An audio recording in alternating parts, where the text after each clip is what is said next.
नमस्कार सर्वांना, श्री स्वामी समर्थ. तर आजची माझी स्वामींच्या नामजप लिखाणाची सेवा करून झाली. तर आज तुम्हाला सांगते ते म्हणजे श्री रामनवमीबद्दल. आता 26 मार्च 2026 या दिवशी आहे श्री रामनवमी. ते म्हणजे गुरुवारी गुरुवारीच गुढीपाडवा व गुरुवारीच रामनवमी आलेली आहे. तर या रामनवमीच्या विशेष काळात म्हणजे चैत्र प्रतिपदा ते गुढीपाडवा, श्री रामनवमीच्या या 9 दिवसांमध्ये आपण रोजच सर्वांनी जमेल तशी सकाळी किंवा संध्याकाळी 9 किंवा 13 वेळा श्री रामरक्षा म्हणायची आहे. कारण श्री रामरक्षा म्हणजे हे आपल्या सर्वांगाचे रक्षण करणारे एक वज्र कवचच आहे. बघा, आपण श्री मारुतीरायांच्या जीवनातील घटना पाहतो. ते कितीही बलशाली असले तरी ते प्रत्येक कार्य श्रीरामांचे नाव घेऊनच करतात. भगवान श्री उमामहेश्वर म्हणजेच भगवान महादेव देखील श्रीरामांचेच निरंतर ध्यान करतात. तर मग अशा श्रीरामांच्या नामात किती शक्ती असावी. संपूर्ण श्रीरामरक्षेत प्रत्येक शब्दाला व प्रत्येक ओवीला श्रीरामांचे नाव घेतले आहे. त्यामुळेच तिला रामरक्षा म्हटले आहे. आता रक्षा म्हणजे रक्षण. त्यामुळे प्रत्येकाने रोज रामनवमीच्या 9 दिवसांमध्ये या रामनवमीच्या काळात 9 वेळा रामरक्षा वाचायची.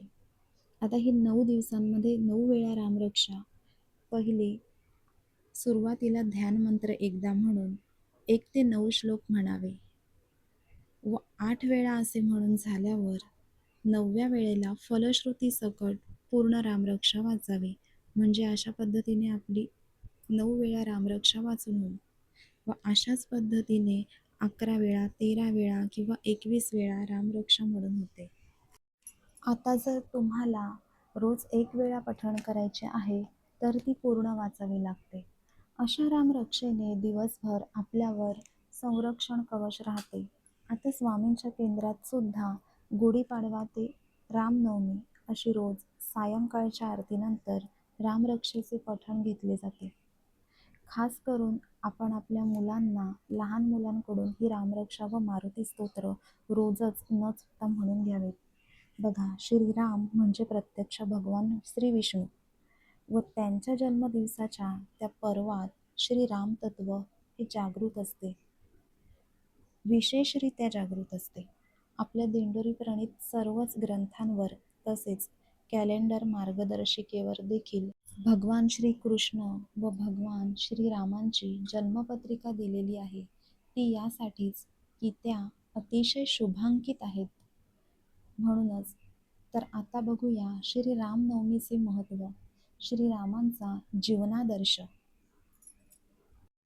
श्री रामनवमी म्हणजेच चैत्र शुद्ध नवमी, श्रीराम जन्मसोहळा. प्रभू श्रीरामांचा जन्मसोहळा म्हणजेच श्री रामनवमी. श्रीरामांचे चरित्र हे एक आदर्श पुरुषाचे चरित्र आहे. श्रीरामांनी जो आदर्श आपल्यासमोर ठेवला आहे त्याचे स्मरण या निमित्ताने करून त्या गुणांचा अंगीकार करावा, हा श्री रामनवमी उत्सव साजरा करण्याचा उद्देश आहे. श्री रामनवमी हा उत्सव देशात विविध ठिकाणी मोठ्या धूमधडाक्याने साजरा होतो. कारण त्यांच्या जन्माने व जीवनाने संपूर्ण राष्ट्राला मार्गदर्शन लाभले आहे. कौटुंबिक, सामाजिक, नैतिक तसेच राजकीय मर्यादित राहून पुरुष कसा उत्तम होऊ शकतो हे मर्यादा पुरुषोत्तम श्रीरामांच्या जीवनचरित्रावरून आपल्याला समजते. श्रीरामांमधील दैवत्व श्रीरामानेच निर्माण केले आहे.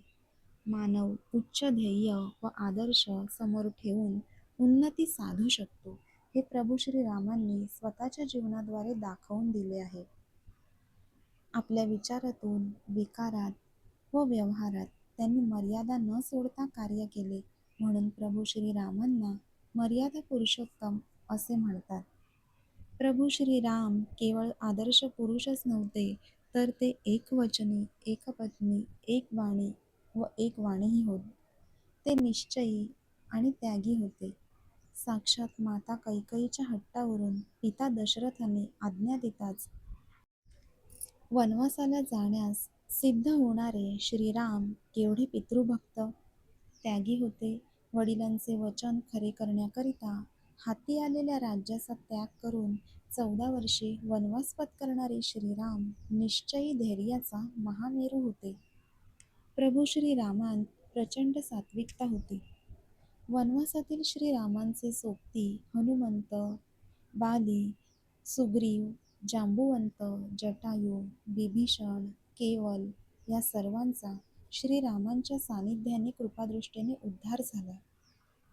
अहिल्याचा उद्धार करणारे, शबरीचे मनोरथ पूर्ण करणारे, इवल्याशा खारीच्या पाठीवरून प्रेमाने हात फिरवणारे प्रभू श्रीराम खरोखरच पृथ्वीतलावर अवतरलेले परब्रह्म होते. म्हणूनच श्रीरामांसारखे होण्याचा प्रयत्न करावा.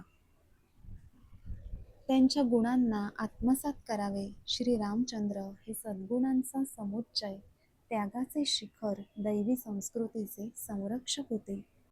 सर्व दैवी गुणांनी युक्त होते. म्हणून ते आसुरी शक्तीचा नाश करू शकले. त्यांच्या या गुणांमुळे ते भारतीयांच्या हृदयात चिरंतन स्थान प्राप्त करू शकले.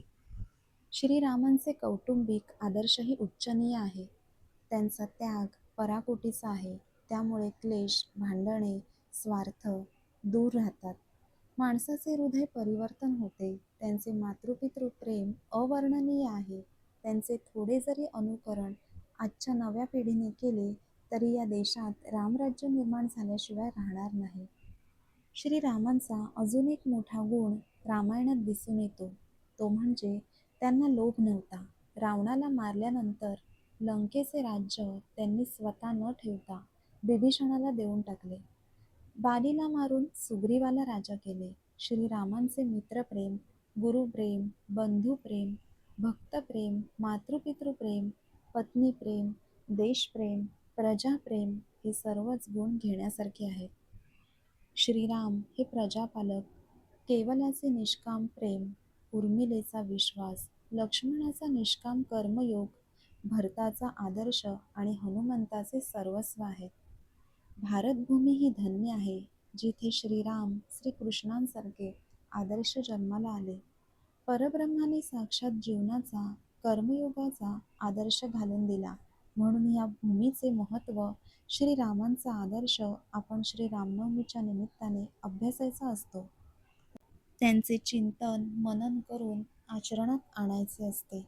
प्रभू श्रीराम हे मानव मात्राला प्रेरणा देणारे, सागरासारखे गंभीर, आकाशासारखे विशाल, हिमालयासारखे उदात्त होते.